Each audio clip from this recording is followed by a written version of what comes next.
Buenas noches, buenos días. Continuamos con la historia del movimiento estudiantil, pero partiendo de un acontecimiento que, como recordaba Sagrada Bujosa, estremeció a la comunidad estudiantil. Y les comentaba Sagrada a ustedes que debemos comunicarle a los más jóvenes y a quienes no recuerdan cómo hubo una solidaridad importante, muy importante, cuando se supo o cuando ocurrió lo de Sagrario. Y además tú querías saber o querías que recordáramos, Sagrada, todo lo que ocurrió para llevar a los cuidados médicos a Sagrario Ercira Díaz.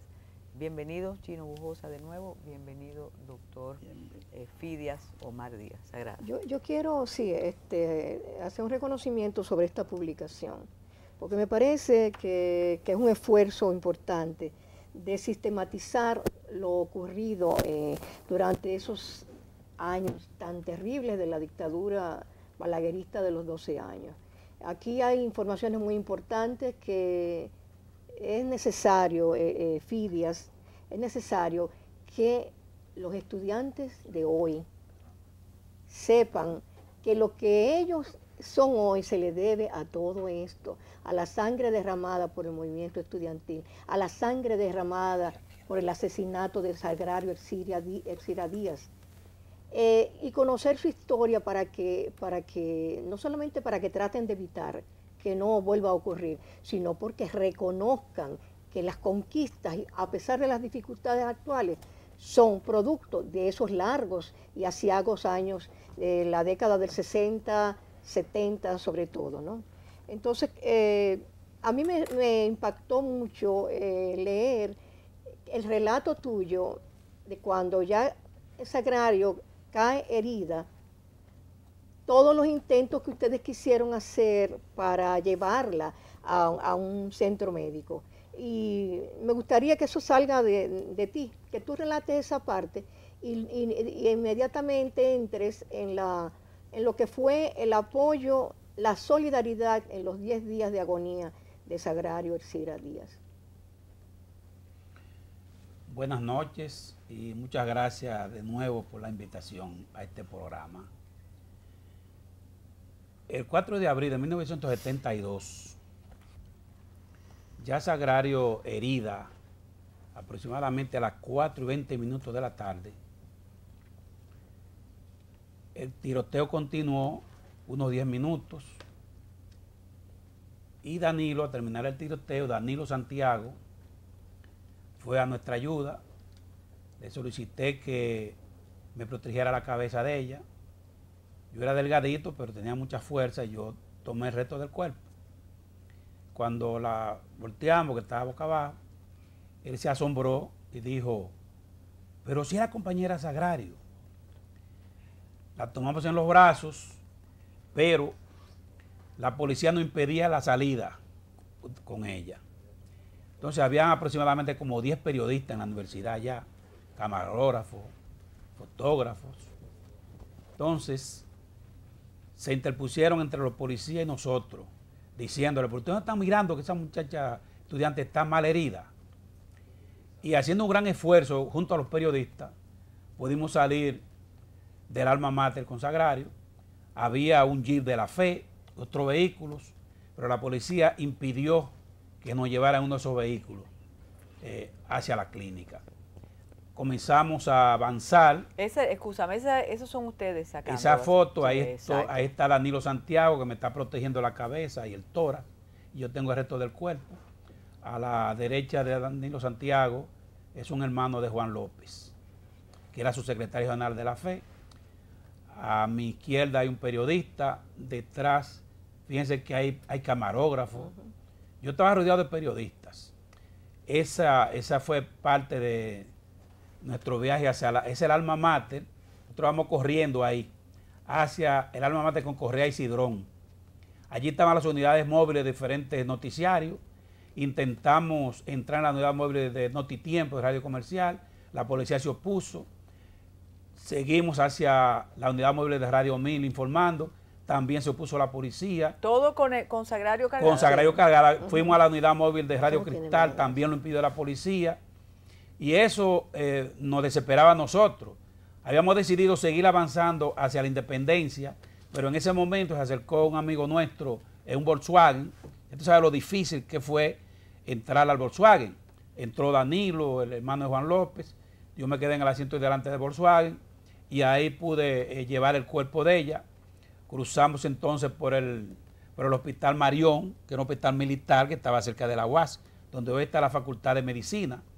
Pero pensé rápidamente, si llegamos aquí, la van a secuestrar. Yo le dije al amigo, no, siga hacia adelante, hacia la clínica. Esa vía tenía antes doble vía. Y llegamos a la clínica Gómez Patiño. Ahí en la emergencia nos recibió el doctor Bernardo de Filló, que era el jefe de emergencia de la clínica.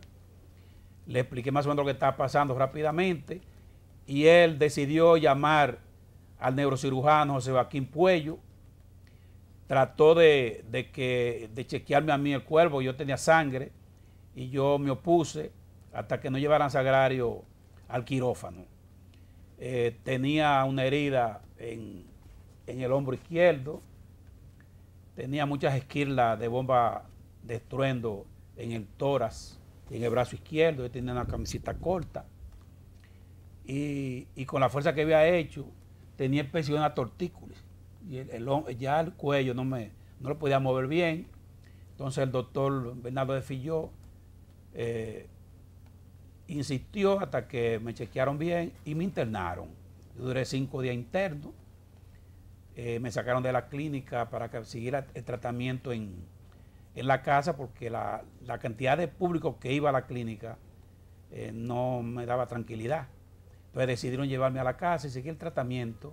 Entonces Sagrario murió a los 10 días. ¿Qué ocurrió en esos 10 días de la agonía de Sagrario? ¿Qué pasaba en el país? En esos 10 días, diario, el doctor José Joaquín Puello y el equipo médico emitía un boletín.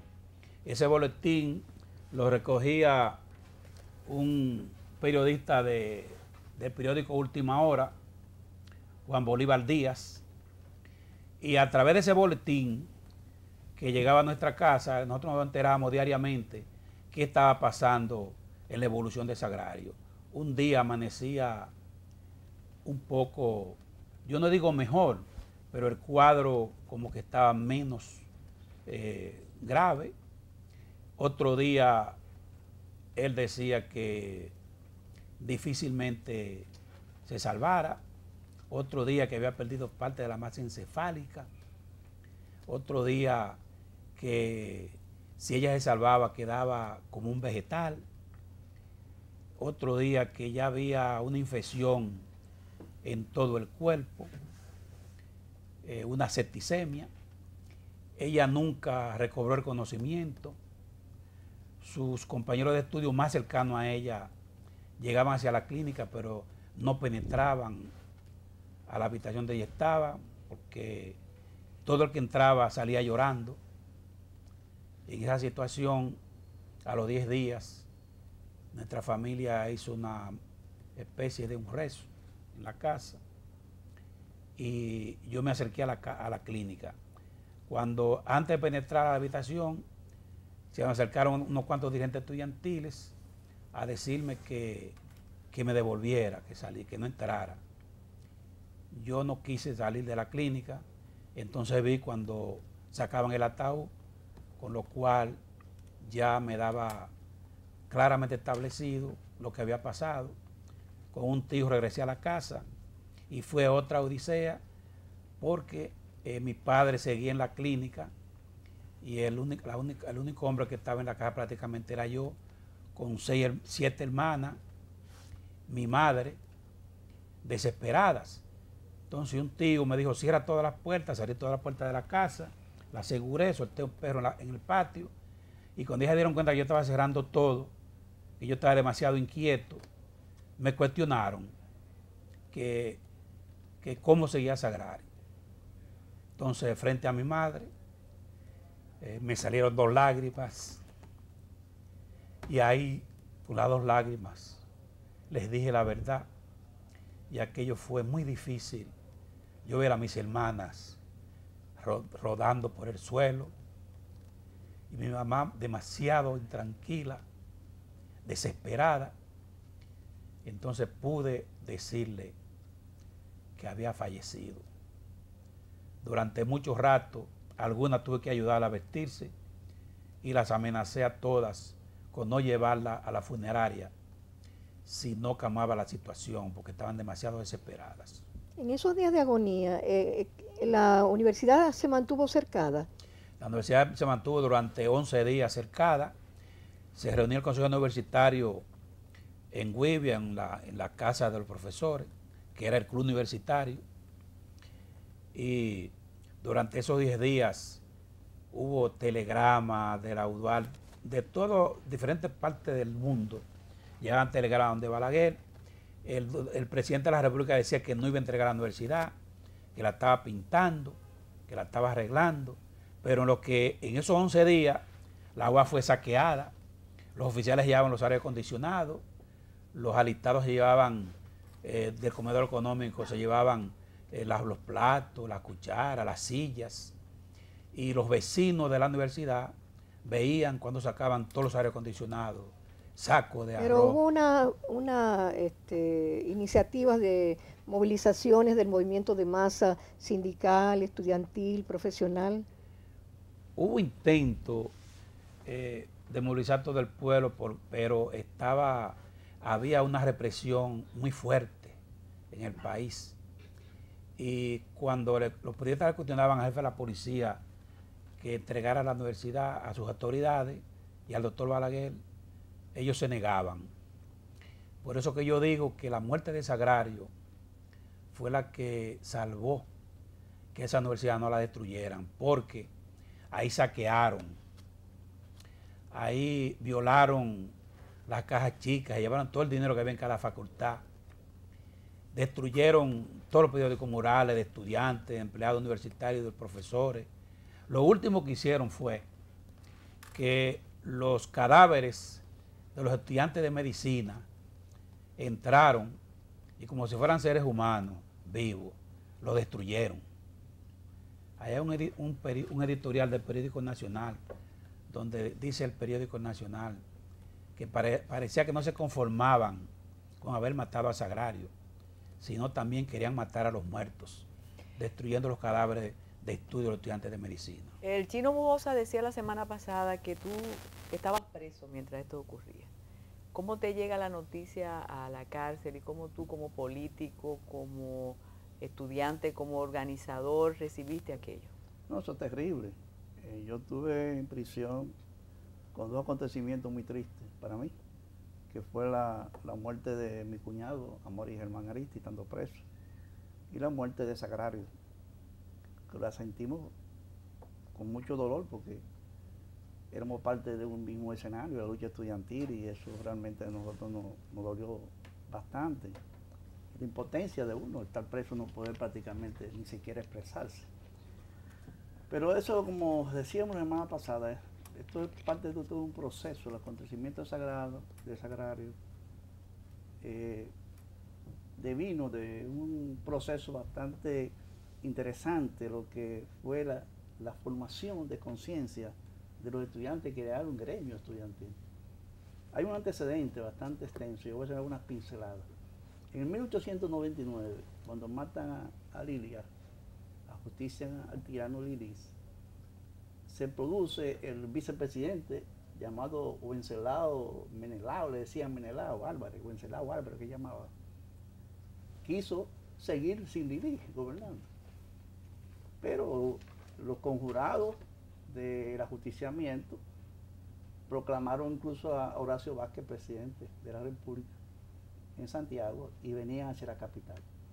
Entonces hubo una protesta estudiantil que se dio en esos momentos contra la continuidad del lilicismo sin Lilis.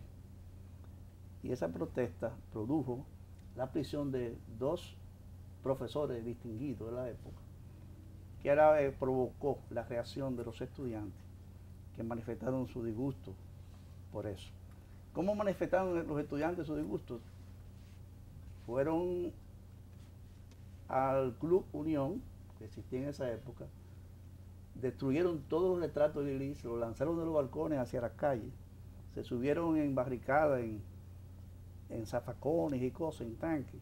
Destruyeron los faroles que había instalado Lilis, los faroles que se prendían de noche. O sea, todo lo que había hecho Lili, la reacción de los estudiantes fue destruirlo todo. Algo que posteriormente se dio semejantemente en el 20 de octubre del 61 también. Claro. Entonces, ahí comienzan las manifestaciones así de estudiantes expresarse, pero de una manera ya asociada. Posteriormente a eso, en el 1901 se crea la Liga Universitaria, que es un grupo de jóvenes universitarios preocupados por los problemas internacionales que existían en la época y en defensa de los derechos humanos e internacionales de los pueblos, se asociaron. Pero fue algo muy efímero, pero por lo menos fue una de las primeras asociaciones de estudiantes. Se llamó Liga Universitaria. También en el 1919 al 20 se creó la Liga Nacional de Estudiantes Universitarios, que ya esa viene inspirada en lo que fue el movimiento de Córdoba, que fue en 1918, que fue más bien la chispa que alumbró las conciencias dormidas del estudiantado mundial. Y ahí comenzaron los estudiantes a expresarse ya en la lucha por la reforma universitaria, el fuero, la autonomía de ese movimiento de Córdoba. Aquí tuvo su reflejo en esa Liga Nacional de Estudiantes Universitarios, que también estuvo inspirado en el movimiento de Córdoba. Entonces en el 28 surge la NEU, que fue la más fuerte asociación de estudiantes, que fue en 1928 y tuvo también un periodo de vida hasta el 1934. La NEU fue que planteó por primera vez a Trujillo una carta pública, la autonomía de la UAS, de la Universidad de Santo Domingo, como también el fuero. Ya había conseguido en la dictadura de Trujillo las cátedras, el concurso de cátedras. ¿Y durante la tiranía hubo organizaciones? Esa, la NEU. Pero en 1934 ya, por la misma situación de dictadura que se comenzaba a desarrollarse, se fue debilitando hasta que desapareció.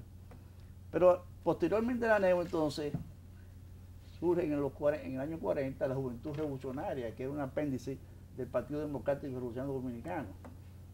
Y también posterior a eso, cuando se fusiona el Partido Democrático Revolucionario Dominicano con el Partido Socialista Popular, en ese proceso también nace la Juventud Democrática, que en la Juventud Democrática se planteó por primera vez la creación de la Federación de Estudiantes Dominicanos. Josefina Payá me lo afirmó. Pero en el 1960, cuando se produce la toma o el exilio masivo de cerca de 20 jóvenes antitrujillistas en la Embajada de Brasil, y se logra el salvoconducto después de una gran lucha para que se les permitiera su salida al Brasil. En Brasil se formó de esos grupos de jóvenes al ligarse a estudiantes del Brasil que estaban organizados en sus respectivas organizaciones.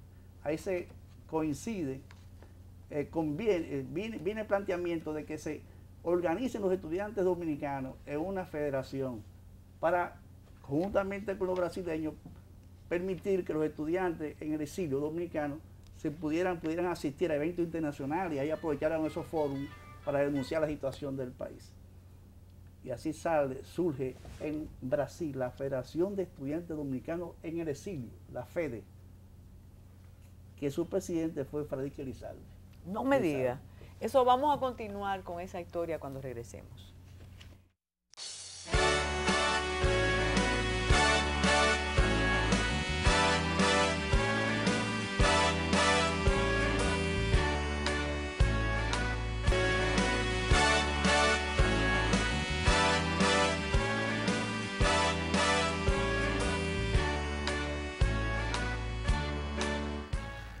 Y esa federación que se crea en Brasil, ¿no tiene un igual aquí? ¿O es cuando ellos regresan que hacen lo mismo? No existía aquí todavía ningún tipo de vínculo con asociaciones de esa índole.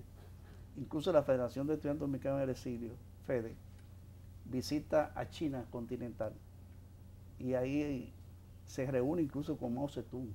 ¿En qué año fue eso? En el 1960. el primer encuentro de estudiantes dominicanos con Mao Zedong, gran líder chino, se dio a través de la FEDES. Pero eran estudiantes de la universidad sí, de eran Santo Domingo. Universitarios de aquí. Y era antitrujillista que por la persecución que le tenía la dictadura, se vieron en la obligación de asilarse en la embajada de Brasil. Entonces, ahí también fueron a eventos internacionales en Bruselas, fueron a Cuba, a varios países representando al país y donde denunciaban la dictadura. O sea que la FEDES tuvo un antecedente importante en lo que fue la creación ya de la Federación de Estudiantes Dominicanos. Pero caída la dictadura, el manicidio de Trujillo provoca entonces ya la apertura democrática, y entonces el 5 de julio, cuando llega el PRD aquí, la avanzada del PRD, Miolán, Silfa y Ramón Castillo, en ese mitin que se dio de bienvenida a ella en el Parque Colón, hay un estudiante llamado Leopoldo Grullón del MPD que aparece con una pancarta demandando a la fundación de la FEU.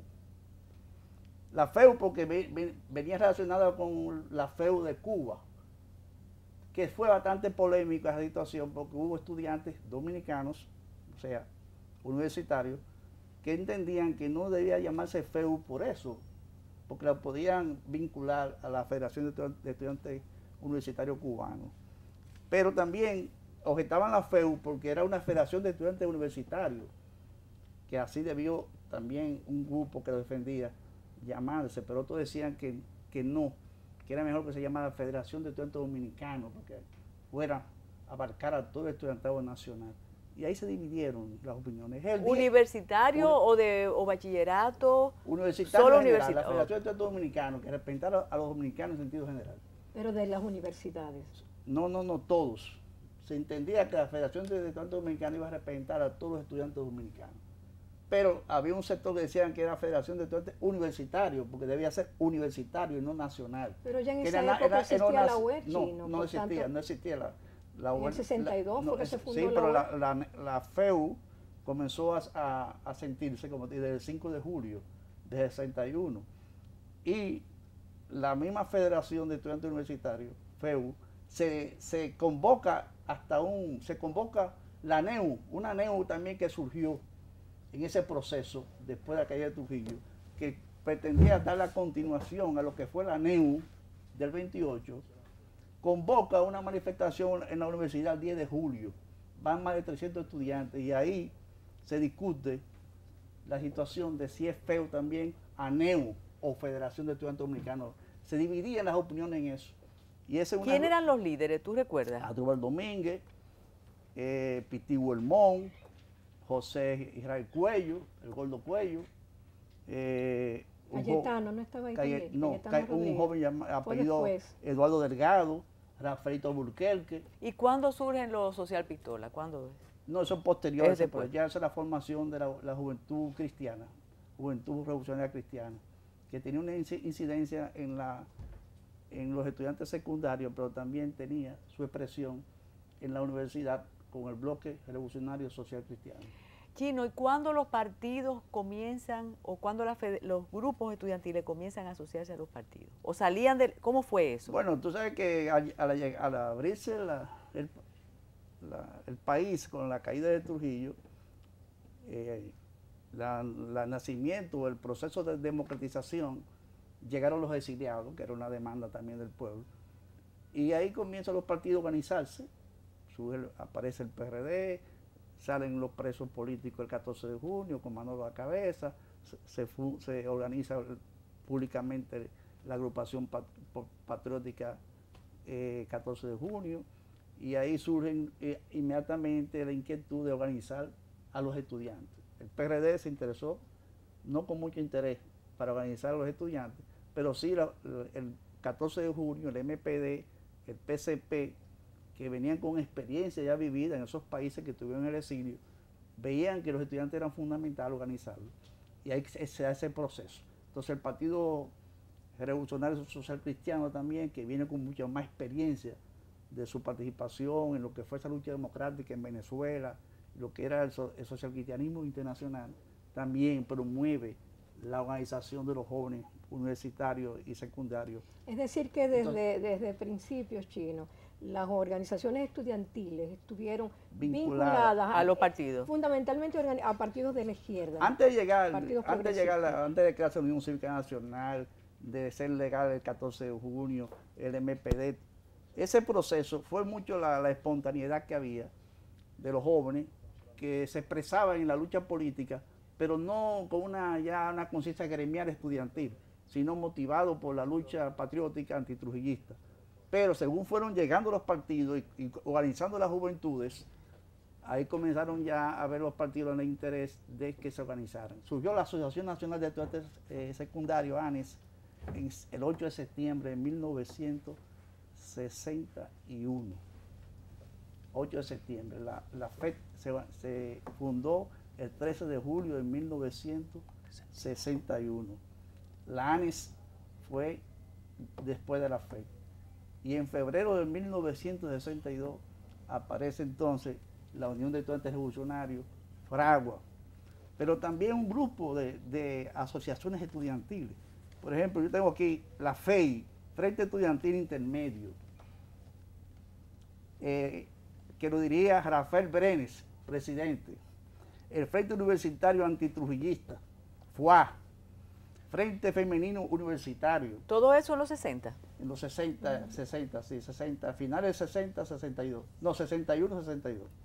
Liga de Asociación de Estudiantes Democráticos, Frente Estudiantil Independiente, Asociación Nacional de Estudiantes Independientes, ANEI, Estudiantes Libres y Asociados, la Unión de Estudiantes Revolucionarios, Fragua, el Bloque Revolucionario Social Cristiano, el Frente Estudiantil Revolucionario Radical, que era del PRD, y así, una serie de otros movimientos, o sea, cantidad de Pero Chino, no estoy clara, ¿eso era en la universidad o en el país? En el país entero. En la universidad se expresaron concretamente lo que fueron los grupos estudiantiles, el Bloque Revolucionario Social Cristiano, BRUC, y en la escuela secundaria apareció la Juventud Revolucionaria Cristiana, la JRD, la JRC, era que estaba en la secundaria. Y en la universidad estaba el BRUC, por los social cristianos. Por la izquierda estaba Fragua, en la UAS. Y en la secundaria estaba la Unión de Estudiantes Revolucionarios. Eso era más o menos la clase. Y por el PRD estaban otros grupos estudiantiles a nivel de la secundaria. Estaba, creo que decían, el FREN, Frente Estudiantil Nacional de Estudiantes, FREN. Pero Chino, para sintetizar, por ejemplo, de todas esas organizaciones estudiantiles, la mayoría eran de la secundaria. Sí, la mayoría. Pero fueron efímeras. Entonces, ¿quiénes fueron las organizaciones más poderosas? No, ¿Cuáles fueron ¿Y cuáles eran las soportes? demandas? ¿Cuáles eran las ¿Qué demandas? pedían? Y además de eso, vamos a entrar en el movimiento renovador. Bueno, la más poderosa fue la Federación de Estudiantes Dominicanos, la Unión de Estudiantes Revolucionarios, el Grupo Fragua a nivel universitario, la Unión de Estudiantes Revolucionarios a nivel nacional en la secundaria, la Juventud Revolucionaria Cristiana fue también poderosísima. Y era, El FUS. era una permanente contradicción con la Unión de Estudiantes Revolucionarios por problemas ideológicos. El Frente Universitario Radical Revolucionario, así se llamaba antes de llamarse FUS, que estaba Rafael Alburquerque, estaba Subelví Bonilla. Pero eran muchas organizaciones, porque yo pienso que no se puede comparar la cantidad de estudiantes que hay ahora con las que había antes. No. Apenas la universidad tenía unos 3.000 estudiantes en esa época, algo así, la universidad como tal. Pero cuando sucede el asesinato de Sagrario en abril de 72, los movimientos estudiantiles poderosos de la UAS eran Fragua, que luego se transformó en UNEL, junto con la UEL, el FUS, que era el grupo estudiantil del PRD, el FEFLA, que es el grupo estudiantil del MPD. Es decir, los grupos estudiantiles fuertes en la UAS, fuerte, eran Fragua, el FUS y el FEFLA. Esos otros grupos que tú señalas se desprendieron después que la izquierda comenzó ese proceso de atomización, de divisiones internas. Surgieron entonces esos demás grupos, el FEFLA, la UNED, todos esos grupos. Yo me imagino que tú lo tienes en tu Pujan. esquema, Chino, pero sería importante, aunque saltamos de nuevo para Sagrario, ¿qué pasó cuando la revolución con esos grupos? Bueno, en la Pero revolución... tenemos que hacer una pausa. Sí. Regresamos.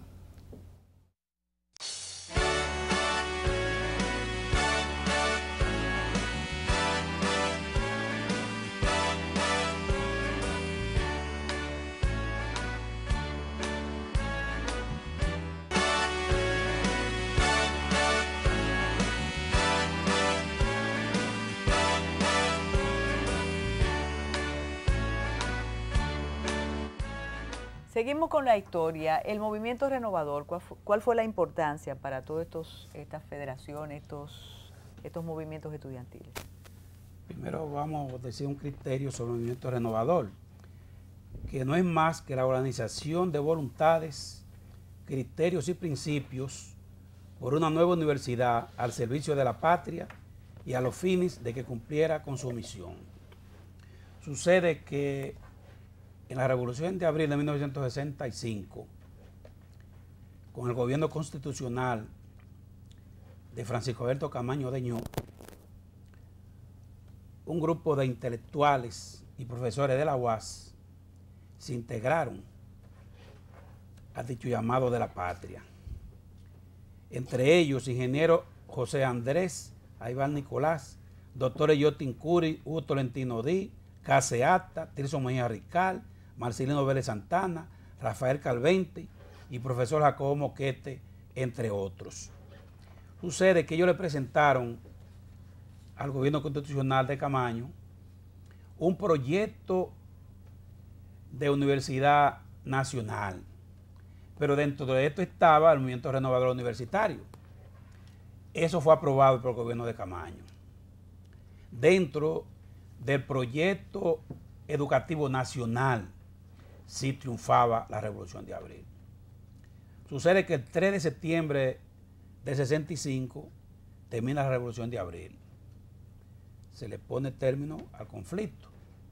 Y el 25 de septiembre de 1965, el mismo año, pues se funda en la UAS el movimiento renovador universitario entre profesores, estudiantes y empleados, los tres sectores de la universidad.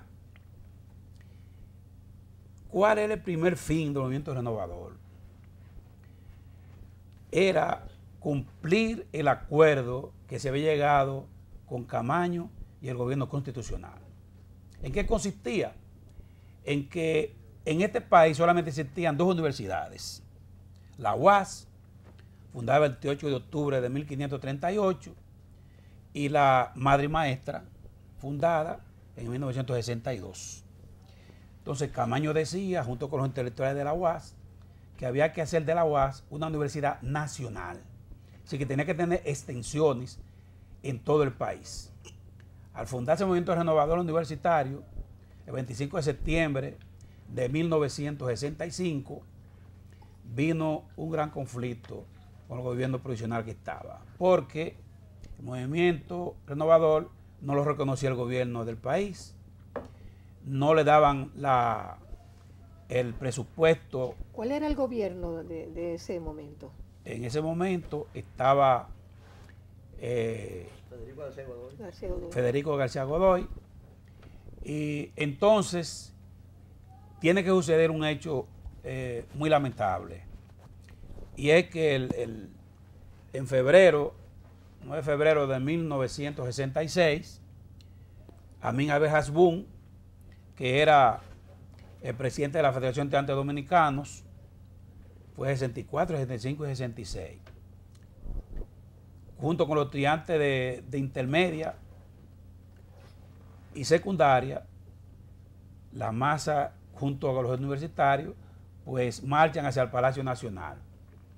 Allí son ametrallados, allí muere Amelia Rical Calvente y varios estudiantes más. Pero ese movimiento renovador sigue su... Todavía estaban las tropas de ocupación norteamericanas. Estaba, sí, correcto. Quedó herida también Brunilda Amaral. Brunilda Amaral y Tony Pérez, que todavía están en silla de ruedas. Nuestro afecto y nuestro saludo a los dos. Que además Brunilda es una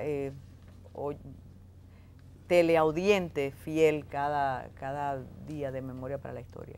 Ok.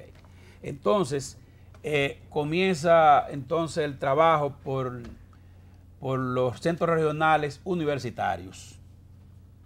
En ese trabajo, el Movimiento Renovador había creado en la universidad lo que se llamaba la Comisión de Desarrollo y Reforma Universitaria. La única delegada estudiantil que estuvo en esa comisión fue Sagrario. Por lo tanto, ella tuvo una gran participación para que el primer centro regional fuera en su ciudad natal, Barahona. Y precisamente el 26 de febrero de 1970 se funda el primer centro regional universitario, El Curso, en Barahona, que hoy tiene lo que se llama la ciudad universitaria, donde se está luchando porque allí se erija un busto en honor a Sagrario. Ya en todo el país hay centros regionales universitarios. Esa es la Universidad Nacional que concebía Camaño y el Movimiento Renovador, que surge en la misma Revolución de Abril. Cuando yo oigo esa historia y uno va recordando, ¿qué queda de todo eso en la UAS hoy, Chino Bujosa? Bueno, queda muy poco realmente. Yo creo que esa generación que siguió a lo que fueron los ideólogos de ese proceso de reforma de la universidad, con algunas excepciones, creo que no ha sido coherente en seguir ese pensamiento de reforma que se pensó en ese entonces. Los años 67, 68, Tiso Mejía Ricard dirigía la Comisión de Reforma Universitaria. Ahí comenzaron a crearse realmente las bases de una universidad renovada en ese sentido. La democratización de la enseñanza, lo que fue la representación del cogobierno universitario, lo que fueron todos esos organismos de gobierno y cogobierno, fueron parte de ese proceso de reforma. Usted recuerda que antes el rector de la universidad lo nombraban por decreto, el presidente de la República, que no existía ni autonomía, nada de eso. Entonces se fortaleció lo que fue la autonomía universitaria, el fuero universitario, el concurso de cátedras, una serie de procedimientos que trataban de hacer de la universidad una verdadera institución que fuera coherente con lo que fue su propia naturaleza, la primada de América. Y en ese sentido fue, diríamos, en esos años un proceso de renovación de ese sentido. Pero ¿qué pasa? Joaquín Balaguer en el poder comenzó a estrangular la universidad y muchos de esos cambios que se estaban produciendo comenzaron a estancarse porque no había recursos. La investigación, que era algo también sumamente importante dentro de la reforma, que el doctor Guarocuya Batista Villar, que en paz descanse, era parte de ese grupo de profesores interesados en el desarrollo de la investigación en la universidad como tal. Entonces, de ahí que surgieron, que se estancaron todo ese proceso y comenzaron a producirse esos acontecimientos que dieron al traste con lo que fue la famosa lucha del $500,000 para la universidad, que era reclamando un mayor presupuesto para la universidad. O sea, la misma reclamación que se hizo en el 66, con el 9 de febrero, de que se le entregara el presupuesto a la UAS, pero que era un presupuesto solamente pírrico todavía, para ese proceso de reforma, retomó con más fuerza. Y $500,000 era una suma importante. Sí, retomó con más fuerza en el 68 con el $500,000. Y entonces ahí se creó una coordinadora de lucha por el $500,000, el Triple C, recuerda que le llamaban así, que estaban los empleados, las autoridades y los estudiantes. Y la federación en ese entonces estaba dirigida por Atuye Cans, que era también que presidía la federación de ese entonces. Y todos los grupos estudiantiles nos unificamos. Fue un proceso, en el 68 comenzó el $500,000. Entonces ahí se inicia todo ese proceso de movilizaciones, de protestas, de marchas hacia el palacio reclamando el $500,000, los estudiantes en las calles movilizándose, mucha represión, mucha persecución, una situación de asfixia económica para la universidad, que los estudiantes veían perder lo que era el comedor económico, que ya no tenía la calidad en los alimentos que ellos consumían, porque no había recursos. Los autobuses de la UAS comenzaron a dañarse y no había la capacidad para transportar a los estudiantes. Comenzaron esa conquista que al principio se habían logrado a reducirse por la situación de precariedad de la universidad. Entonces el Medio Millón logra finalmente su éxito, no obstante de dejar toda una serie de situaciones de mucha sangre, mucho preso. Y ahí precisamente en 1970, cuando ya finaliza ese proceso del Medio Millón, pero todavía el gobierno insistía en estrangular la universidad, todavía ni siquiera el Medio Millón se cumplía con el presupuesto que se habían ellos responsabilizado a entregar. Y las movilizaciones seguían. Y ahí es donde yo caigo preso como secretario general del Grupo Fragua en una de esas manifestaciones. Y eso me costó a mí 4 años de cárcel. Y estando en el 71, los compañeros de Fragua hacen una alianza con los del FEFLA y se forman la unidad de acero, Fragua Flavio Suero, para enfrentar al FUS del PRD, que era realmente una organización bastante fuerte. Y se da la gran unidad de la izquierda, que está bastante dispersa, y de ahí surge, incluso la consigna era de la cárcel a la fe, el Chino Bujosa es. Yo pensé, porque fue una iniciativa de los compañeros, pensando que con eso me iban a ayudar a salir más rápido de la cárcel. Y yo pensé que sí, pero resultó que no, que fue peor la situación.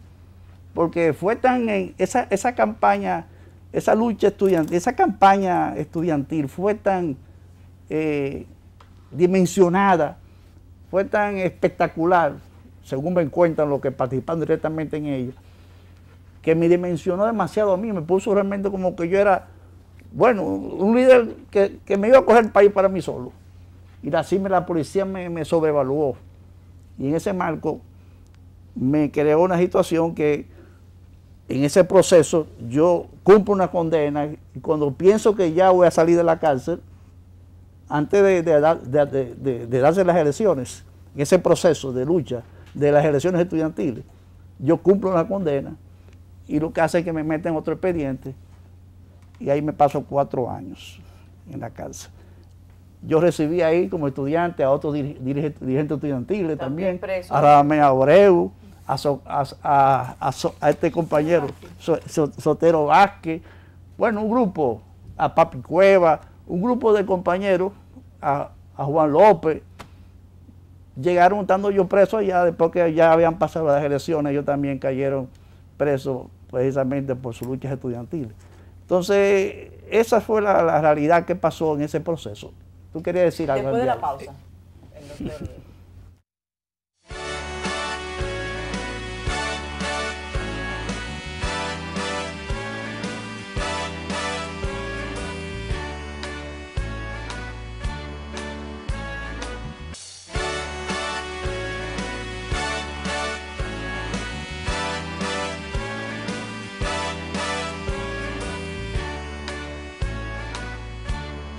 Al final de la cárcel a la fe, el Chino Bujosa se quedó. ¿Qué tú querías decir? Sucede que, como yo había dicho, había en la universidad 3 grupos estudiantiles fuertes. Todos los partidos tenían su grupo estudiantil, pero los 3 fuertes eran Fragua, FEFLA y el FUS. Sucede que el grupo estudiantil del PRD, Frente Universitario Socialista Democrático FUS, era fuerte, era un gran bastión, pero al unirse Fragua y el FEFLAS era una tarea fuerte. Y además el candidato de la unidad, llamada la unidad de acero, era el Chino Bujosa. Sucede que el Chino Bujosa es un compueblano nuestro y compueblano de Sagrario. Sagrario estaba viva, porque fue al final de 70. Sí. Para el periodo era un año cuando eso, la fe. Para el 71, que antes de terminar el 71, Atuey renunció a la fe, dejó a Fulgencio Espinal. Sucede que yo personalmente decía, pero si él está preso, y entonces el estudiante lo elegimos al presidente de la fe, nos va a crear dos problemas. Primero, que no tenemos fuerza en este régimen represivo. Y se va a desatar otra represión contra él en la cárcel y contra nosotros aquí. Y claro, uno decía que Atuey era el mejor candidato. Sagrario y yo éramos del PRD. Vienen las elecciones estudiantiles y sucede que aproximadamente como a las 10 de la noche no sabía los resultados. Y la unidad de acero le llevaba 4 votos al FUS. La unidad de ustedes, con el Chino Pujosa candidato, nos llevaba 4 votos a Atuey, que era el candidato de nosotros. Estábamos en la tercera planta del edificio de la rectoría. Cuando llega la información, Sagrario dice, eso es falso. Que ella también era candidata al Consejo Técnico de la Facultad de Economía. Y todos estábamos envueltos en el proceso. Sagrario dijo, yo te digo a Atuey que eso es falso. Y vamos a amanecer aquí en la universidad porque el FUS ganó. Te aseguro yo que el FUS ganó. Bueno, Atuey se fue a su casa. Pero Sagrario y yo, un grupo, nos quedamos ahí. Cuando llegó la madrugada, pues el FUS le llevaba entonces 8 votos a la unidad de acero. Amaneció entonces el alma mater ocupada por el FEFLA y Fragua, la unidad de acero. Vino un proceso ahí de enfrentamiento de los grupos estudiantiles. Hubo inclusive hasta de que se alojara muchos estudiantes del alma mater que la ocuparon. Y finalmente la Comisión Electoral de la UAS tuvo que reconocer que el FUS ganó con los 8 votos. La anécdota que tú tienes. Yo quería decir brevemente que respecto a eso, fueron apenas 7 o 8 votos que me llevaba el FUS. De diferencia. Y eso estaban por discutirse unos votos observados, donde muchos estudiantes frauderos, 8 estudiantes frauderos, no supieron votar bien, pero se veía la intención del voto, que querían votar por la alianza Fragua-Alfredo Suero, pero marcaron 2 veces la boleta, y eso trajo esas observaciones, que finalmente le dio esa facilidad a Atuey de ser reelegido presidente. La anécdota es que en esos tiempos así de lucha, esa era la unidad de acero, sí. En esos tiempos de lucha, un grupo de militares se acercan de Joaquín Balaguer y le dice, presidente, esa universidad hay que cerrarla. Tú no puedes seguir esta situación de disturbio, de anarquía, de desorden, esos comunistas metidos todo el tiempo ahí, haciendo y deshaciendo. Y Balaguer le dijo, bueno, déjeme pensarlo. Llámame a Polibio Díaz. Polibio Díaz era un asistente, ¿verdad? Claro. Que era más bien un consultor. Fue consultor jurídico. Le digo, Polibio, me están planteando los militares el cierre de la universidad. ¿Qué te opinas de eso? Presidente, pues sería el error más grande en su gestión. Si usted cierra esa universidad, imagínese, ¿qué van a hacer todos esos comunistas en la calle? Porque ahí todo tiene cercado. Usted lo tiene ahí cercado. Pero Polibio es compueblano de ustedes y es famoso, fue ahí famoso por ahí. su sagacidad. Pero si usted le abre esa puerta a esa gente y Claro. le cierra la universidad, entonces van a estar en la calle Sí. haciendo lo que hacen en la universidad. Bueno, y Balaguer dijo, usted tiene razón. Comienza el libro así, chico. Sí. Usted tiene razón. Y eso realmente fue ese proceso, que esa situación que se produjo con los resultados de las elecciones, eso produjo una crisis terrible en la universidad. El rector Caseata me mandó a mi emisario a la cárcel para pedirme que por favor desistiera yo de ser el presidente de la fe, o sea, de insistir en mi victoria, porque yo estaba preso y no iba a poder hacer nada desde la cárcel y cosas, y que para salvar la universidad de esa crisis que yo cediera. Finalmente yo recapacité y le mandé una carta a los compañeros de Fragua diciéndole que había que aceptar la situación como lo decían las autoridades, porque la universidad estaba primero que nuestros intereses como grupo. Y en ese sentido los fragueses se pusieron un poquito guapos conmigo porque entendían que había que seguir insistiendo en eso.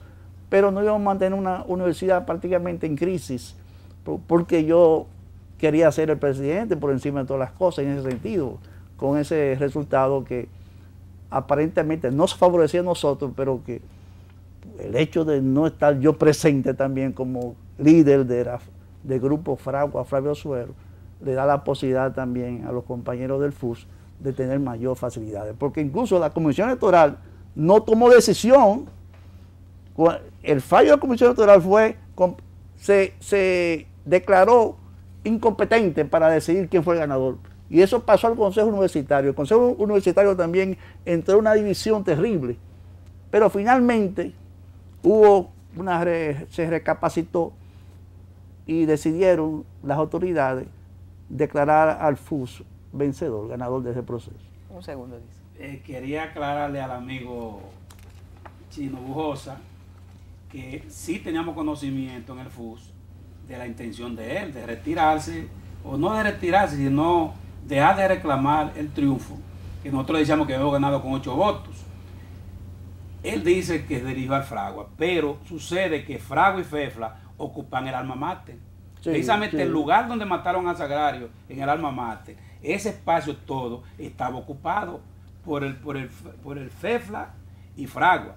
Hubo que prácticamente parte de la base del PRD hasta meterse a la universidad y junto al FUS llegar al alma mater y sacarlo a la mala. Es decir, que no fue, como dice el Chino, fue difícil. Yo me sentía mal porque habían compañeros, diferentes grupos, pero que muchachos que venían hasta la Revolución de Abril. Y nosotros nos sentíamos mal tener que entrar al alma mater y sacarlo a la mala. ¿Y tú fuiste candidato otra vez? Nunca más. Aceptó la derrota. No, yo no fui más, pero que yo recuerdo también que cuando se dijo que yo había ganado, los compañeros de prisión, Fafa Tavera, el grupo de compañeros que estaban con nosotros, me cargaron y me subieron hacia arriba y me dio un golpe en el techo, que me desmayé del tiro. Ay, mi madre. Pues, esos son... Ya esto se terminó, esto tiene que continuar. Muchísimas gracias y ustedes buenas noches y buenos días.